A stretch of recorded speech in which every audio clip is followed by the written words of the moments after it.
The FBI has initiated criminal investigations into former intelligence chiefs Brennan and Comey, sparking intense debate over potential political bias and abuse of power at the highest levels. Is this a case of long overdue accountability, or could it signal the beginning of a more extensive reckoning? Hello, and welcome to That News Show, where we discuss the latest facts, fakes, and hypocrisy as reported by the legacy media. Let's roll the tape. Fox News reports that Comey and Brennan are under criminal investigation concerning the Trump-Russia probe. For years, we were told the Trump-Russia investigation was crucial for protecting the republic. Why did it take so long for questions to be raised about who benefits when intelligence agencies act politically? This issue extends beyond Comey and Brennan. Is this the accountability that many have demanded, or merely another chapter in the saga of Washington insiders protecting their own? These new investigations raise questions about whether intelligence was distorted, standards overlooked, and political motives prioritized over truth. It appears it may have been more about power, about unelected bureaucrats, driven by globalist ideology, manipulating government machinery to target a president they opposed. Hold onto your hats. Accurate report. Yeah, I mean, this is obviously new information, but it also corroborates what many of us who've been watching this since 2016 have known all along, which is you had nefarious actors within the intelligence community that were putting their thumb on the scale. I mean, recall just a trip down memory lane. It was Brennan himself was the one who was pushing then Speaker Ryan and then Majority Leader Mitch McConnell to try to issue a statement before the 2016 election alleging Russian interference on behalf of President Trump. Now, obviously, they refused to do that, which then became a big discussion in the Comey, all the Comey investigation and everything else. But this is what kicked it off. It was very, very clearly an inside campaign hatched up somewhere. But these folks were in the middle of it, and I think this investigation is a long time coming. For too long, Americans who questioned the origins of the Trump-Russia probe were labeled as conspiracy theorists. The criminal investigations into figures like Brennan and Comey are not only justified, they're crucial for restoring trust in our institutions. The era of a so-called deep state operating in secrecy must come to an end. Recently declassified evidence exposes that these officials were active participants in manipulating the intelligence process to support their political agendas. Consider how Brennan attempted to pressure congressional leaders, such as then Speaker Ryan and Majority Leader McConnell, into endorsing a statement that would lend bipartisan credibility to claims of Russian interference in the 2016 election. The facts are now emerging. The intelligence community, which should protect our national security, was instead used to undermine a presidential campaign. We are currently witnessing a necessary reckoning for a group of unelected officials who for years have operated without accountability at the highest levels of our intelligence community. The American public deserves intelligence services that serve the nation, not the interests of a particular political party or entrenched bureaucrats. The refusal of congressional leaders to support Brennan's plan marked a moment of bipartisan caution, but such situations should never arise. As these investigations continue, it is imperative that we insist on tangible consequences for those who misuse their positions. The internal CIA review, now declassified, exposes the extent of these manipulations. They wisely declined, recognizing that the intelligence was poorly sourced and likely politically motivated. This episode has also highlighted the vulnerability of our democratic processes to internal manipulation. The intelligence community evaluation was hastily compiled, filled with procedural irregularities, and controversially included the discredited Steele dossier despite warnings from career analysts about its potential to compromise the report's credibility. Donald Trump insisted, Francesca, all along that there was nothing to this Russia collusion investigation. It would appear that history has proven him correct. And then you have to go back and wonder, well, how'd this all get going in the first place? And to pick up on what Annie was saying, I mean, just today we heard the president again bring up during his cabinet meeting the Russia. So this is clearly something that he continues to be upset about. And you were talking about the last presidential campaign as well. I mean, this was something that he brought up repeatedly on the campaign trail and has talked about ad nauseum. So to Annie's point, to hear now that this is something that would be under investigation, which again, this is breaking news, is not particularly. The reluctance of congressional leaders to support Brennan's call for a bipartisan statement on Russian interference underscores their doubts about the intelligence's reliability, doubts that ongoing investigations and internal reviews have since confirmed. The criminal investigations targeting former intelligence officials represent a significant shift towards accountability in Washington. A declassified CIA review highlights how deeply flawed processes were, showing that officials like Brennan insisted on including the discredited Steele dossier in the intelligence community evaluation, despite warnings about its credibility and the risk it posed to the report's integrity. For years, the Russia collusion narrative has dominated headlines, deepening national divisions and eroding trust in our institutions. Restoring public trust requires more than prosecuting high-profile figures. It necessitates a complete reassessment of intelligence practices, particularly regarding domestic politics. Looking forward, this reckoning could redefine how intelligence agencies interact with elected officials and the public.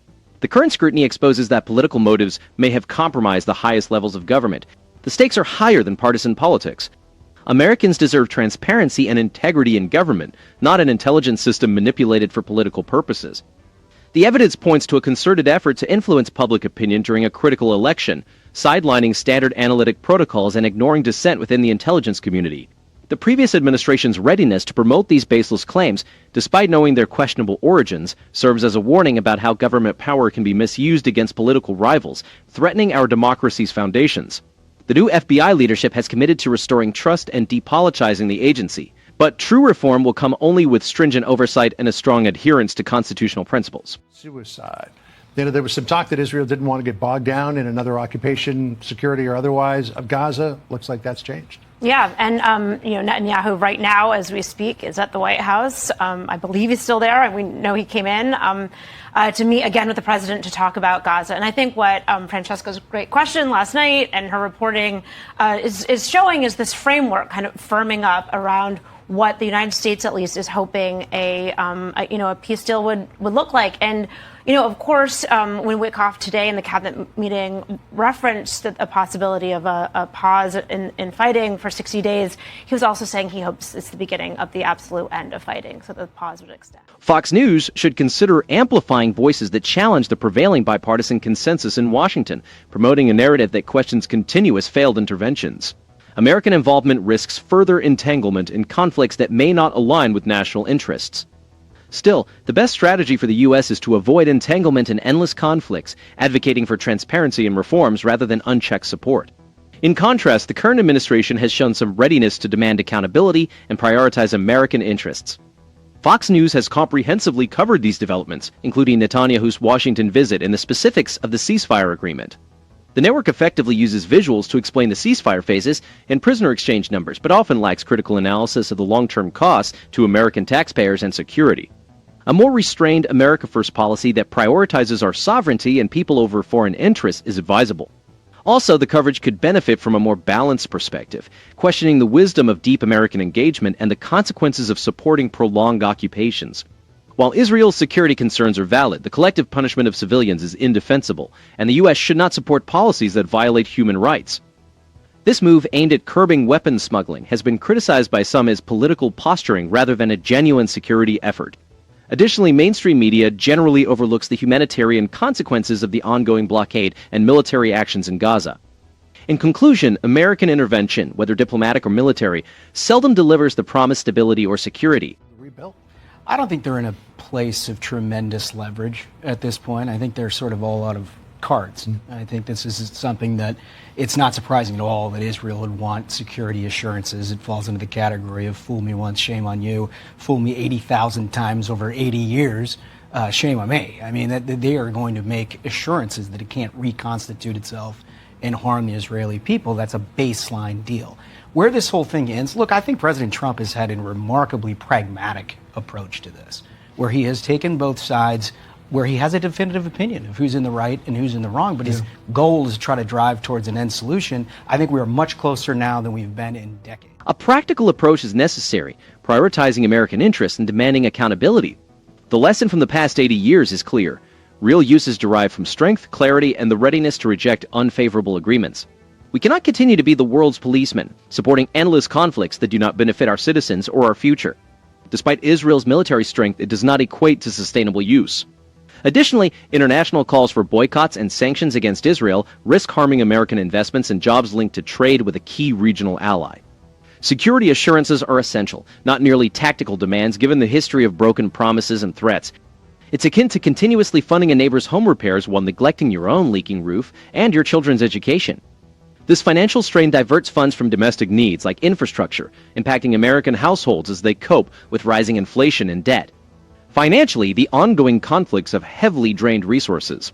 The weakening of Iran's proxies and fractures within the axis of resistance have not bolstered moderate Palestinian factions or fostered peace.